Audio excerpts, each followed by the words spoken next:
Est-ce que vous saviez que la France était champion du monde linéaire? Est-ce que vous savez ce que ça veut dire? Je vais vous expliquer.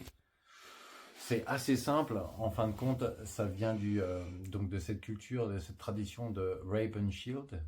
Donc en français, on dirait le bouclier Ray-Ban. Ça a commencé avec le premier match international en 1871. Et le principe est assez simple.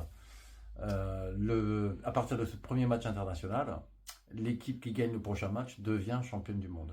Et ainsi de suite. C'est-à-dire qu'il faut gagner tous les matchs. Si vous perdez un match, ben, vous n'êtes plus détenteur de ce titre. L'équipe qui vous a vaincu devient championne du monde. Au jour d'aujourd'hui, la France donc, détient ce même titre, donc Ray-Ban Shield, depuis leur victoire contre la Nouvelle-Zélande. Et ils ont défendu leur titre contre l'Argentine. Et maintenant, ils vont défendre leur titre contre le Pays de Galles lors de l'ouverture du tournoi l'ouverture du prochain tournoi des Nations.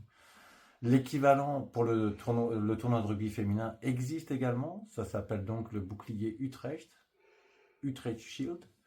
Et donc là, ça a commencé par contre en 1982. Le principe est exactement le même, ça fonctionne exactement de la même manière. Et ces deux boucliers, en fin de compte, se rejoignent et participent à la richesse, en quelque sorte, de cette culture riche du rugby international.